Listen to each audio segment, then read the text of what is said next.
হামের প্রকোপ সম্পর্কে জানবো আমাদের সহকর্মীদের কাছ থেকে। এই মুহূর্তে রংপুর থেকে যুক্ত আছেন ফখরুল শাহিন এবং একই সাথে বরিশাল থেকে যুক্ত আছেন কাউসার হোসেন রানা। আমরা শুরুতেই শাহিনের সঙ্গে কথা বলতে চাই। শাহিন, জানাবেন কোন হাসপাতালে আছেন এখন এই মুহূর্তে এবং সেখানকার পরিসংখ্যান কি বলছে?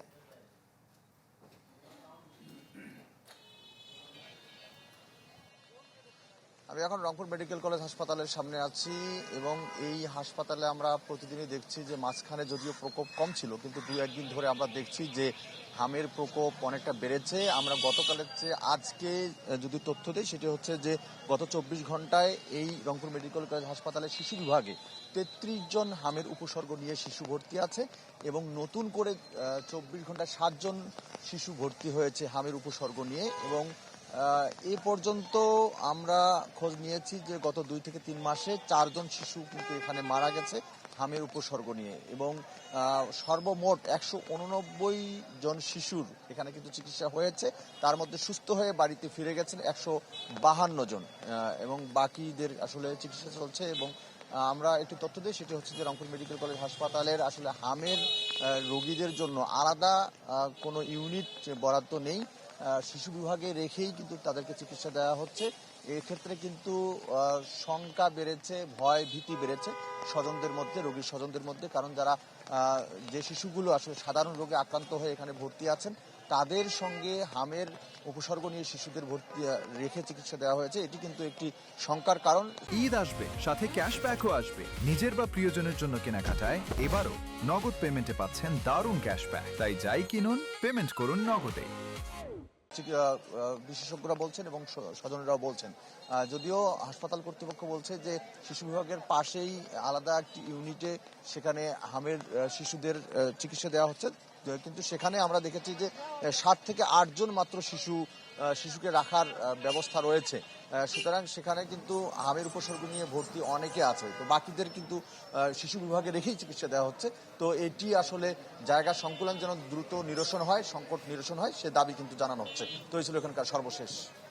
শাহিন, আপনাকে অনেক অনেক ধন্যবাদ। এই পর্যায়ে বরিশালের আমাদের সহকর্মী রানার সঙ্গে একটু কথা বলবো। রানা, আপনি যে হাসপাতালে আছেন সেই হাসপাতালে আজ কতজন শিশু ভর্তি হয়েছে হামের প্রাদুর্ভাব নিয়ে, হামের আক্রান্ত হয়ে, একটু জানাবেন।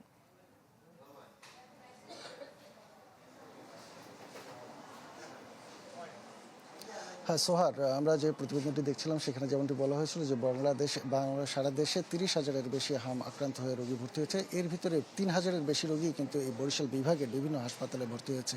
আমি এই মুহূর্তে রয়েছি বরিশাল সদর হাসপাতাল, যেটি সেই হাসপাতালে। এখানেও চিকিৎসাধীন রয়েছে অনেক শিশু, প্রায় 20 জনের বেশি এই হাসপাতালে শিশু ভর্তি রয়েছে। এর ছাড়া সবচেয়ে বেশি বরিশালের শেরেবাংলা মেডিকেল কলেজ হাসপাতালে বেশি ভর্তি রয়েছে। আমরা যেহেতু এর আগে বরিশাল মেডিকেল কলেজ হাসপাতাল দেখেছি, এখন আমরা জেনারেল হাসপাতালের পরিস্থিতিও দেখার জন্য এখানে এসেছিলাম।